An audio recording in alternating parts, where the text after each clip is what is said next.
अस्सलामुअलैकुम। मैं शमशेर एस्ट्रोलॉजिस्ट। तो दोस्तों, आज फिर काफ़ी दिनों के बाद मैं आपके लिए एक नई वीडियो लेकर हाज़िर हूँ। तो दोस्तों, आज हम आपको इस वीडियो में ये बताएंगे, एक तो दिशा यानी जो बंदे के ऊपर टाइम चल रहा होता है, अच्छा या बुरा, उसको किस तरह देखा जाता है। तो दूसरा ये भी बताएंगे कि मैंने आगे काफ़ी वीडियो में आपको ये बताया है कि जिस बंदे की कुंडली हो उस बंदे के छोटे या बड़े बहन भाई किस तरह देखे जाते हैं। मगर हम आज आपको इस कुंडली में ये बताएंगे कि ये एक माँ बाप का अकेला ही बेटा है और इसके ना बहन है ना भाई है। तो इसको हम किस तरह देखेंगे, या दिशा जो टाइम इसके ऊपर चल रहा होता है किसी भी बंदे के ऊपर, उसको किस तरह देखा जाता है। तो दोस्तों, ये जो कुंडली है, ये कुंडली 23 दिसंबर 2000 वक़्त पैदाइश सुबह 3 बजे का है और जगह पैदाइश मुल्तान है। और ये जो जन्म कुंडली बनी है इस टाइम के मुताबिक ये बुर्ज मीज़ान की जन्म कुंडली बनी है, इसलिए पे ये पहला खाना जो है इसमें नंबर 7 लिखा हुआ है। तो 7वां बुर्ज जो होता है वो बुर्ज मीज़ान होता है। तो मैं आगे काफ़ी मर्तबा ये बता चुका हूँ कि ये जो कुंडली का घर होता है, खाना होता है, ये कुंडली का पहला घर माना जाता है। इसमें नंबर कोई भी आ सकता है, जैसे इसमें नंबर 7 है, मगर ये कुंडली का पहला घर है। ये पहला घर, दूसरा घर, तीसरा, चौथा, 5वां, छठा, 7वां, 8वां, 9वां, 10वां, 11वां और 12वां, ये जन्म कुंडली के 12 घर होते हैं, जिस तरह 12 महीने होते हैं। तो दोस्तों, सबसे पहले हम ये देखेंगे कि बुर्ज मीज़ान की कुंडली है। बुर्ज मीज़ान का सियारा वीनस ज़ुहरा, जो कि कुंडली के चौथे घर में बुर्ज जद्दी में अपने दोस्त के घर में बैठा हुआ। तो कोई भी सियारा अगर अपने घर में होता है तो बहुत अच्छा माना जाता है, और अपने दोस्त के घर में होता है तो फिर भी बहुत अच्छा माना जाता है। और इसके अलावा अगर वो शर्फ में होता है तो फिर भी बहुत अच्छा माना जाता है। तो इसी तरह छोटे बहन भाई जो होते हैं उनको किस तरह देखा जाता है। तो जन्म कुंडली का जो 11वां घर होता है, 11वें घर से बंदे के बड़े बहन भाई देखे जाते हैं। यानी 11वां घर ही बताता है कि ये जो जन्म कुंडली है, इससे बड़ा इसका भाई है या बहन है, या सबसे बड़ा ये है। तो सबसे पहले तो हम ये देखेंगे कि ये 11वां घर जो है ये बुर्ज असद है। बुर्ज असद का सियारा शम्मश है, जो कि कुंडली के तीसरे घर में बुर्ज कौस में बैठा हुआ है, और केतु के साथ बैठा हुआ है, और मरकरी भी इसके साथ है। यानी 3 सियारे कुंडली के तीसरे घर में बैठे हुए हैं। अब ये देखते हैं कि कुंडली के 11वें घर में कोई भी सियारा आपको नजर नहीं आ रहा। अगर कुंडली के 11वें घर में कोई सियारा होगा तो फिर ही छोटे या बड़े बहन भाइयों के बारे में बताएगा। कुछ सियारे मुअन्नस होते हैं और कुछ सियारे मुज़क्कर होते हैं। अगर कोई मुअन्नस सियारा कुंडली के 11वें घर में होगा तो फिर बंदे से बड़ी उसकी बहन की निशानदेही करेगा। अगर बिल वक्त कुंडली के 11वें घर में कोई भी सियारा मौजूद नहीं है, फिर हम ये देखेंगे कि कुंडली के 11वें घर को कोई सियारा देख रहा है। जैसे हमारी दो आंखें होती हैं, दो नजरें होती हैं, इसी तरह ये जो सियारे होते हैं इनकी भी आंखें होती हैं, नजरें होती हैं। जैसे कि कुंडली के पहले घर में बैठा हुआ है मरीख, तो सियारा मरीख जो होता है ये जिस भी घर में बैठा हो इसकी 3 नजरें होती हैं, और ये सियारा मजक्कर सियारा है, और ये सियारा पापी सियारा भी है। और 3 नजरें जो होती हैं इसकी चौथी, 7वीं और 8वीं नजर होती है। जैसे कि 1 2 3 4, यानी ये पहले घर में बैठकर पहले घर के ऊपर भी असरअंदाज हो रहा है और कुंडली के चौथे घर को भी मुतासर कर रहा है। और इसी तरह 7वीं नजर 1 2 3 4 5 6 7, यानी ये कुंडली के 7वें घर को भी मुतासर कर रहा है अपनी 7वीं नजर से। और फिर आएगी इसकी 8वीं नजर जो कि इधर पड़ेगी, यानी सियारा मरीख यहाँ बैठकर चौथी, 7वीं और 8वीं नजर देख रहा है और कुंडली के 11वें घर को नहीं देख रहा, ना कुंडली के तीसरे घर को देख रहा है। कुंडली का तीसरा घर छोटे बहन भाइयों का है और कुंडली का 11वां घर बड़े बहन भाइयों का है। तो आगे आ जाते हैं, ये है सियारा कमर। सियारा कमर जो होता है ये जिस भी घर में बैठा हो उस घर से 7वें घर को देखता है। इसकी सिर्फ एक ही नजर है, एक ही आंख है, यानी 7वें घर को देखता है। जैसे 1 2 3 4 5 6 7, ये यहां बैठा कुंडली के 8वें घर को देख रहा है। ये कुंडली के 11वें घर को और तीसरे घर को नहीं देख रहा। अब आ जाते हैं सियारा मरकरी और सियारा शमश। सियारा मरकरी और सियारा शमश, ये भी दोनों सियारे जो हैं इनकी एक ही नजर होती है। यहां भी बैठे हों वहां से 7वें घर को देखते हैं। जैसे 1 2 3 4 5 6 7। और हम देखेंगे कि कुंडली के ये तीसरे घर में बैठे हुए सियारा शमश और सियारा मरकरी अतारद।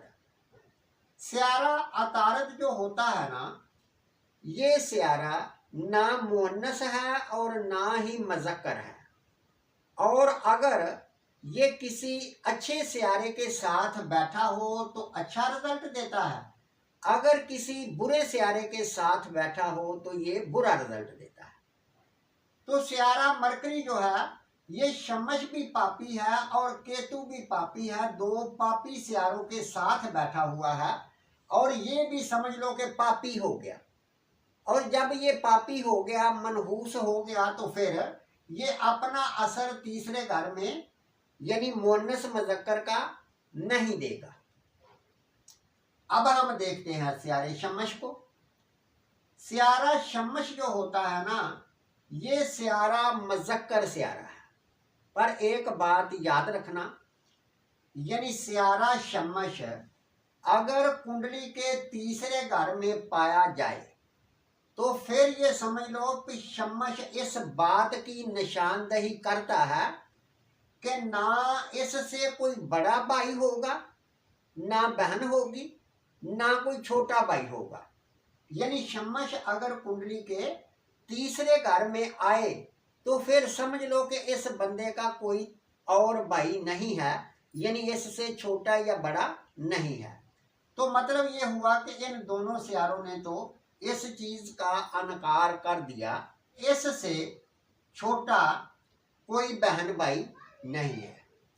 अब आ जाते हैं सियारे वीनस के ऊपर, ज़ोहरा के ऊपर। सियारा ज़ोहरा जो है ये एक मुअन्नस सियारा है और इसकी भी एक ही नजर होती है। यहाँ बैठा होता है, वहां से 7वें घर को देखता है। जैसे 1 2 3 4 5 6 7, यानी ये सिर्फ इस घर को देख रहा है और ये 11वें घर के बड़े बहन भाई वाले घर को नहीं देख रहा।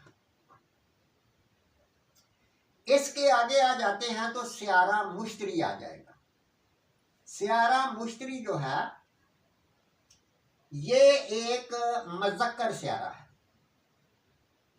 और ये कुंडली के छठे घर का और कुंडली के तीसरे घर का मालिक है। हालांकि तीसरा घर जो है ना ये छोटे बहन भाइयों का है, मगर एक तो स्यारा शमश होने की वजह से यानी इसने छोटे और बड़े बहन भाइयों के बारे में बताया कि इसका ना छोटा ना बड़ा भाई नहीं होगा। तो अब हम तीसरे घर का जो मालिक स्यारा है उसकी पोजीशन को भी अगर देखें तो तीसरे घर का मालिक स्यारा मुश्तरी जो कि कुंडली के 8वें घर में बैठा हुआ है और 8वां ये छठा और ये 8वां और ये 12वां यानी ये 3 घर जो होते हैं ये मनहूस घर होते हैं।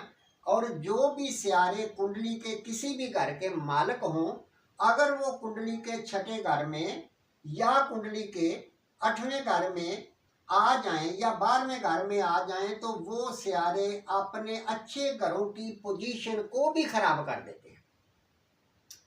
और जो स्यारे कुंडली के छठे 8वें या 12वें घर के मालिक हों, ये मनहूस घरों के मालिक होकर अगर किसी अच्छे घर में जाकर बैठ जाएं तो उस अच्छे घर को भी खराब कर देते हैं।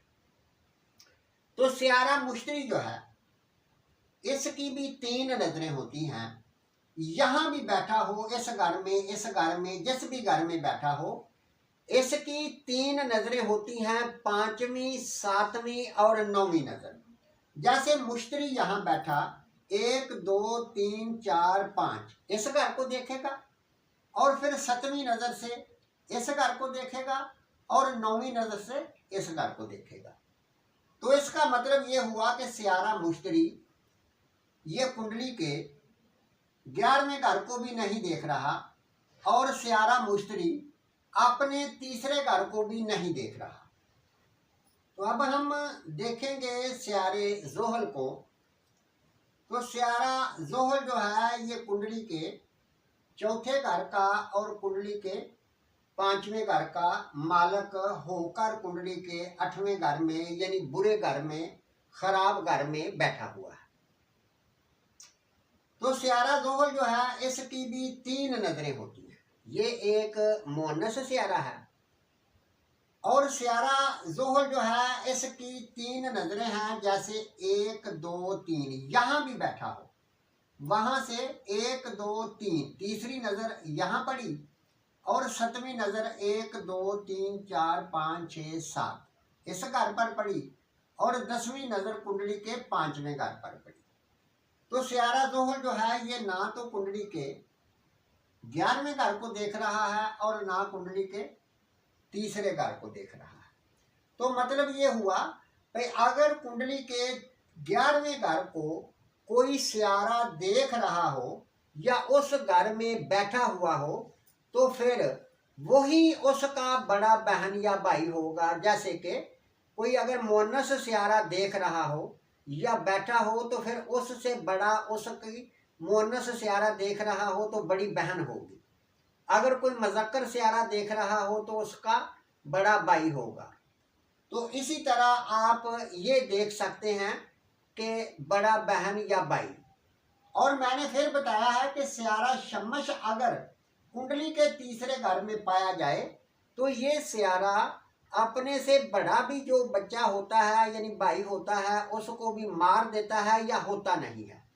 तो इससे छोटा जो होता है उसको भी जिंदा नहीं छोड़ता, उसको भी मार देता है या फिर अकेला भाई होता है। ये तो आपको पता चल गया कि कुंडली के बहन भाई किस तरह देखे जाते हैं। अब मेरे दोस्तों बात आ जाती है, जैसे आज ही एक भाई का फोन आया था तो वो कह रहा था कि मैं किसी से मोहब्बत करता हूँ, तो मैंने काफ़ी लोगों से कोई अमलियात वगैरह करवाए हैं पर मुझे कोई कामयाबी नहीं मिली, तो मैं क्या करूँ। तो दोस्तों अमलियात और जो भी हम काम करते हैं उसको किस तरह देखा जाता है। बिलवकत ऐसा समझ लो कि उस बंदे ने ये कॉल की कि मैं किसी से मोहब्बत करता हूं और मुझे मोहब्बत में कामयाबी मिलेगी या नहीं मिलेगी। तो इसके लिए हम कुंडली का 5वां घर देखेंगे। सबसे पहले अगर कुंडली के 5वें घर का जो भी मालिक स्यारा हो वो किसी अच्छी जगह पर बैठा हो, जैसे कि वो कुंडली के 5वें घर में हो, पहले, चौथे, 7वें, 10वें या कुंडली के 9वें घर में पाया जाए और वो भी किसी दुश्मन के घर में ना हो और ना वो कमजोर हो, यानी ना वो शमश या केतु के साथ भी ना जुड़ा हो और इसके अलावा भी उसको कोई पापी स्यारे ना देख रहे हों, जैसे जोहर भी पापी है, ये राहु भी पापी है, मरीख, शमश और केतु ये पापी स्यारे हैं और मोहब्बत वाले घर का मालिक स्यारा इन स्यारों के साथ ना हो और ये पापी स्यारे उसको देख ना रहे हों, तो फिर तो वो अच्छा है, फिर तो उसको मोहब्बत में कामयाबी सारी पोजीशन यानी मिलेगी, ठीक होगा।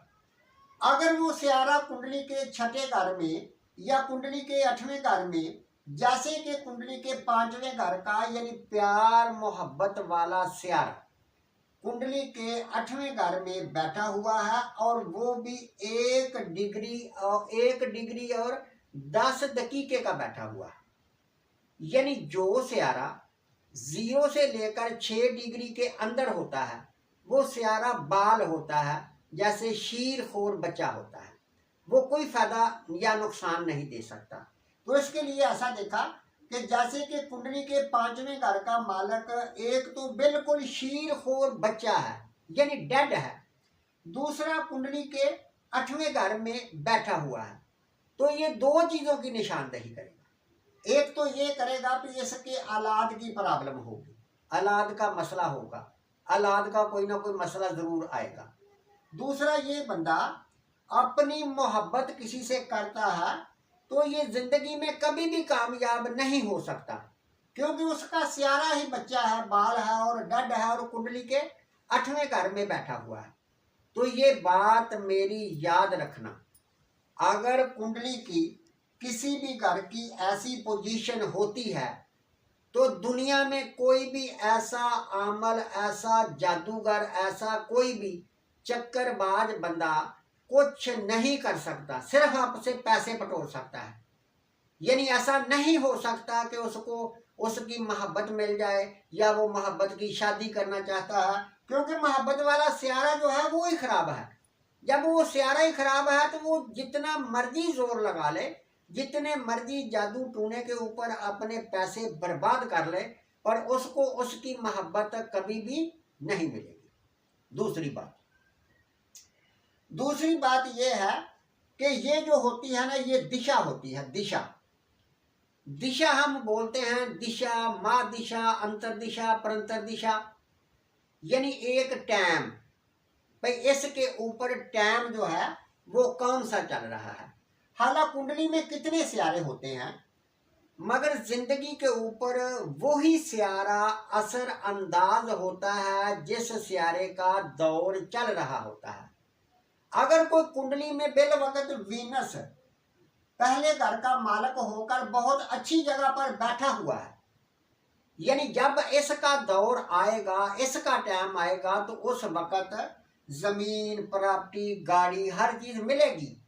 मगर हालांकि कुंडली में बहुत अच्छी जगह पर बैठा हुआ है, पर जब जिंदगी में इस स्यारे का टाइम आएगा ये उसी वक्त ही फायदा देगा, बेशक वो जितना मर्जी अच्छा बैठा हुआ है, और जिस स्यारे का दौर चल रहा होगा वही आपको नफा या नुकसान देगा बिल वक्त।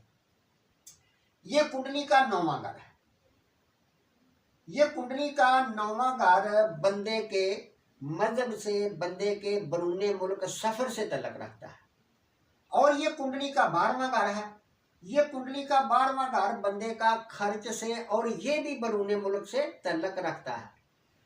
मगर ये बरूने मुल्क जाकर सेट होने को बताएगा, ये सफर करवाएगा बरूने मुल्क का। ये जो घर होता है ये घर इस चीज को बताएगा कि क्या बंदा जाके बरूने मुल्क सेट हो सकता है या नहीं हो सकता। तो फिर जब ये देखेंगे तो फिर इस घर के जो मालिक सियारा होगा इसको देखना पड़ेगा। अगर वो सियारा किसी अच्छी जगह पर है, ठीक है, तो फिर बंदा बरूने मुल्क जाकर सेट होगा। अगर ये सियारा खराब होगा तो फिर बरूने मुल्क बेशक वो किसी भी मुल्क चला जाए, वो जिंदगी में उधर जाकर सेट नहीं हो सकता। जैसे कि 9वां घर जो है ये बुर्ज जोजा है, इसका सियारा अतारद है। और जो 12वां घर है ये बुर्ज जोजा है और ये बुर्ज सुंबला है। तो बुर्ज सुंबला और बुर्ज जोजा दोनों घरों का सियारा जो है वो एक ही है, जिसका नाम है मरकरी अतारद। तो सियारा अतारद जो है ये कुंडली के तीसरे घर में बैठा हुआ है। तो जैसे हम तीसरे घर को देखेंगे तो तीसरे घर में ये जो अतारद है ये 5 डिग्री और 48 दकीके पर बैठा हुआ है, यानी ये 6 डिग्री से छोटा है। तो मतलब ये हुआ कि ये जो सियारा अतारद है इसकी मैंने पहले बताया है कि एक ही नजर है जो कि कुंडली के 9वें घर पर पड़ रही है, अपने ही घर पर। और सियारे मरकरी का इसका ही दौर चल रहा है जो कि कब स्टार्ट हुआ और कब रहेगा। जो अतारद है इसका दौर 12वें महीने की 13 तारीख 2015 से लेकर 12वें महीने की 12 तारीख 2032 तक रहेगा। तो ये जो सियारा है ये इसके बहन भाइयों का, रिश्तेदारों का घर है। और ये जो बंदा है ये मुल्तान का रहायशी है और इसके रिश्तेदार जो हैं, इसके रिश्तेदारों ने इसकी मदद की क्योंकि कुंडली के तीसरे घर में बैठा हुआ है। तो रिश्तेदारों ने इसकी मदद की और इसको बरूने मुल्क यानी इंग्लैंड लेकर चले गए। क्यों?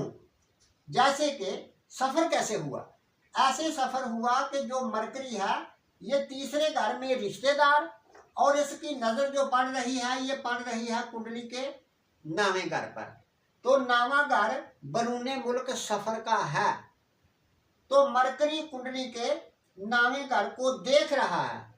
तो इसका मतलब ये हुआ कि तीसरा घर जो ये भी हरकत में आया और कुंडली का 9वां घर भी हरकत में आया। तो इस बंदे का सफर बरूने मुल्क का हो गया। अब जाकर सेट होगा या नहीं होगा तो इसके लिए फिर जाके 9वें घर के मालिक को देखेंगे। तो 9वें घर का मालिक जो है वो इतना पावर में नहीं है, यानी थोड़ा लूज है, यानी इसको बरूने मुल्क जाकर सेट होने के लिए तीसरे घर में बैठा हुआ है। तो तीसरा घर मेहनत, मजदूरी, जद्दोजहद और हिम्मत से रखा है। तो इसका मतलब यह है कि अगर ये बरूने मुल्क गया है तो बरूने मुल्क जाकर ये इसको बहुत ज़्यादा जद्दोजहद और मेहनत और ये हिम्मत करनी पड़ेगी, तो फिर जाके ये सेट हो पाएगा। तो इसी तरह कोई भी सियारा होता है तो उसका देखा जाता है, यानी कुंडली का चौथा, 7वां, 10वां कोई भी घर देखना हो तो उसको देखा जाता है। तो मज़ीद अगर हम और घरों की तफसील में जाएंगे तो ये वीडियो काफ़ी लंबी हो जाएगी। तो इसी तरह अगर आप भी अपने बारे में कुछ जानना चाहते हैं तो आप हमें कॉल कर सकते हैं व्हाट्सएप के ऊपर। तो हमारा व्हाट्सएप नंबर है 030748921112। ये हमारा व्हाट्सएप नंबर है। और हमारे यूट्यूब का चैनल है। यूट्यूब का चैनल जो है वो शमशेर नजूमी के नाम से है और फेसबुक के ऊपर भी हमारा जो चैनल है वो शमशेर नजूमी के नाम से है। तो दोस्तों इसके साथ ही इजाज़त चाहता हूँ। अल्लाह हाफिज़।